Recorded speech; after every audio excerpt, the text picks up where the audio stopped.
जानना चाहें कि आपने जो है जो घोषणा पत्र बनाओ है, जिनमें दर्शकों को दिखा दें, जो घोषणा ही में रहे के कछु जाको स्थायी भी रहे। ये सिर्फ घोषणा पत्र नहीं है, मैं विश्वास दिलाती हूं कि ये शपथ पत्र के रूप में प्रस्तुत करूंगी कि अगर मैं अपने वादों से, अपनी घोषणाओं से मुकरती हूं तो बिल्कुल यहाँ की जनता, पूरे किन्नर समाज को जो सजा देना चाहे वो देगी, क्योंकि यही हमारे लिए सबसे बड़ा ब्रह्मास्त्र है। और मैं अपनी बात पे अटल हूं, क्योंकि किन्नर समाज अपनी बात पर अटल रहता है और अटल रहेगा, क्योंकि हमारा जन्म का उद्देश्य ही जनता के लिए और जनता जनार्दन के लिए। भैया उस सभी जन को जय जय सिया राम पहुंचे हम आपके देसी रेख बना ब्रेक लोकेश, और आपको बता दें कि दतिया के रण में आपको बता दें कि जहां भारतीय जनता पार्टी, कांग्रेस और आसपास जो है मैदान में थी, लेकिन अब मैदान में आ गई भगवा पार्टी। और जब भगवा पार्टी को नाव जैसे ये पार्टियां के कानन में गूंज हुई है, तो निश्चित तौर पर इनकी रात की नींद उड़ गई हुई है। काय की जब पार्टी से जी ने प्रत्याशी करी, वो कहूँ ना कहूँ आपको बता दें कि मानव इतिहास में अपनी एक महत्वपूर्ण भूमिका रखत हैं। एक ऐसे लिंग से आउट है जी के अगर बात करें मानव जीवन में सुखी समृद्ध जीवन की, तो इनकी मौत से जब दुआ निकलत है तब आप घर को जो है भलो हो जाऊ। तो हमारे संग जो है भगवा पार्टी की प्रत्याशी संजना दीदी हैं, और संजना दीदी से जानबो चाहें कि आखिर किन्नर समाज ने जो है जब चुनाव में बिगुल काय बजाता हो। बहन जी सबसे पहले तो जय जय सिया राम। जय जय सिया राम, जय श्री महाकाल, जय पीताम्बरा माई की। आनंद मंगल बहन। बहुत आनंद मंगल, और आप भी आनंद मंगल में रहे, ऐसी मेरी कामना है। जैसे ही भाजपा, कांग्रेस और अन्य नेतन के जो है मन में जो ख्याल आगा कि एक समाज और जो है चुनाव दतिया से लड़ रही विधानसभा से, आपने तो नवाचार करो तो उनकी तो नींद उड़ गई, लेकिन जानना चाहें कि ऐसा क्या है? मेरे ख्याल से किन्नर समाज के बारे में जानकारी सभी पार्टियों को है, लेकिन कभी किसी ने समर्थन, सपोर्ट नहीं करा या फिर हमारे लिए आगे नहीं आए। इसलिए भगवा पार्टी ने जो किन्नर समाज के रूप में मुझे प्रत्याशी के रूप में उतारा है, तो मुझे लगता है कि ये एक बहुत बड़ी और एक अनोखी पहल है पूरे किन्नर समाज के साथ साथ जन समाज के लिए। अगर हम मताधिकार की बात कर लें तो आपको समाज भी कोई ना कोई महत्वपूर्ण भूमिका रखत है।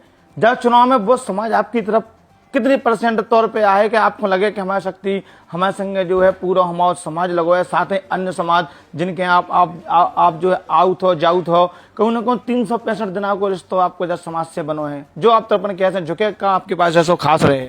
हमारे लिए हमारा समाज जो है हमेशा से, जैसे आपने कहा 365 दिन हम जनता से संवाद करते हैं, मिलते हैं, उनके लिए दुआ आशीष करते हैं, और यही सबसे बड़ा एक जुड़ाव है जो जमीनी स्तर का होता है। और मुझे लगता है किन्नर के प्रति जनता में जो हमारे जजमान हैं उनके मन में तो जनता के किन्नर समाज के प्रति एक भाव जागृत होता है, क्योंकि सम्मानीय पूजनीय है। बस ये है कि राजनीतिक दल ने कभी किन्नरों को महत्व नहीं दिया। अच्छा संजना बहन, संगम डिस्टर्ब हुआ कैमरा दी गई। संजना बहन सबसे बड़ी दुविधा की बात जो है क्या बताएं आपको, जब से यहाँ मैदान में आई तो आप चुनौती हो उनके लाने के बेचुनौती है आपके काजें? मैं तो कभी किसी को चुनौती समझती नहीं हूँ, क्योंकि किन्नर समाज बचपन से जन्म लेते से चुनौती के रूप में सब कुछ सहता है, और आज भी मुझे लगता है कि मैं उन लोगों के लिए चुनौती हूँ, वो मेरे लिए चुनौती नहीं है। बहन जो आप शरीर पे भगवा धारण करें, कहूँ ना कहूँ संत समाज को जो मालूम है, और जय भगवा पे जो है भारतीय जनता पार्टी जो है सत्ता में आई। सवाल बस इतना से कि जब आप भगवा हो, आपकी पार्टी को नाम भी भगवा हो, तो फिर आपको जब थर्ड जेंडर को जो है शासन प्रशासन सरकार में मान्यता है, तो राजनीतिक क्षेत्र में क्या ले आवे कि नाने जी सत्ता भाग रही पीछे?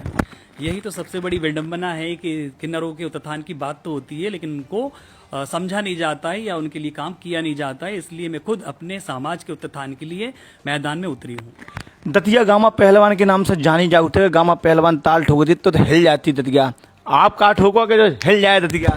हमारी तो ताली ही बहुत महत्वपूर्ण होती है, और माँ पीताम्बरा की नगरी में हम तो कहते हैं कि सारे जजमानों के लिए हमेशा दुआ प्रार्थना करते हैं, और जितने भी प्रत्याशी, मैं तो कह रही हूँ कि उनको भी मेरी अपील है कि एक बार किन्नर समाज को आप मौका दें सेवा का, आपके दतिया का विकास होगा, प्रगति होगी। कैसा विकास हुई है बहन, का सोच रखो? हर तरह का, जिस तरीके के मैं आज देख रही हूँ, चाहे विद्यार्थी वर्गों, वृद्धों का है, बुजुर्गों के लिए हो, महिलाओं के लिए जो देख रहे हैं, क्योंकि बहुत भय में यहाँ की जनता है, और ये भय मिटाकर दतिया को विकास की ओर लेके जाना है। अर्धनारीश्वर रूप की बात करें, भगवान भोलेनाथ को रूप जी में आदि पुरुष आदि महिला होत, और आपके भी स्वरूप की बात करें तो क्या लग रहा दतिया की जनता स्वीकार करे? काहे कि आपने नवाचार प्रथम बार करो, और जैसी संभावना जताई जा रही कि चाहे वो 28 के चुनाव हो, चाहे 27 की यूपी के चुनाव हो, आपकी दावेदारी हर बार आपके समाज की रहे।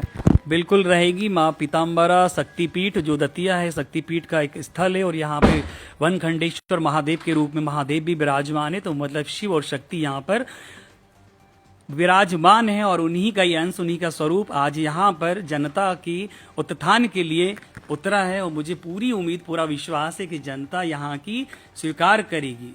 आपसे लास्ट सवाल जाट बहन जो पूछे हम कि आप जनसंपर्क में दतिया की जनता के बीच में रहो, उनके बीच में जय हो, का क्या हो इनसे? मैं जनसंपर्क ही नहीं, मेरा तो ये संकल्प है और मैं सौगंध ले चुकी हूँ कि मैं दतिया में ही स्थायित्व और अपना यहीं से आगे का राजनीतिक और आध्यात्मिक सफर जारी रखूंगा। तो जनता के बीच में दिखाई दो, ऐसा ना हो कि चुनाव के बाद आप भी गायब हो जाओ। सबसे पहली बात तो ये कि हम और नेताओं की तरह नहीं है कि बोल वचन करके गायब हो जाएं, कि नर समाज से हूं और मेरी उपस्थिति हमेशा रहेगी, तत्काल समस्याओं का निवारण रहेगा। तो दतिया की सुख दुख में खड़ी मिलो आप? बिल्कुल खड़ी रहूंगी और बिल्कुल ये जनता खुद देखेगी, क्योंकि हम तो जनता के बीच में सदैव उपस्थित रहते हैं। कछु नेता जो ना हो जो सुन के और भौकाल में आ जाए कि संजना दीदी ने जो और कह दी कि स्थायी दतिया जमे अब हम। ये तो और अच्छी बात है कि अगर भोकाल आएगा तो राजनीति में सुधार और स्वच्छता आएगी। तो जीती मैं संग जो है भगवा पार्टी से प्रत्याशी बहन संजना दीदी जिनने बखूबी अपनी बात रखी और साफ तौर पे एक संकेत दे दो कि दतिया में हम स्थायी हो रहा है, और अगर हम दतिया में स्थायी हो गए तो तुम लोगों की नींद उड़ जाए। तो ऐसी खबर के किनारे जुड़े रहिए, देसी देख बना ब्रेक लोकेश के संग है।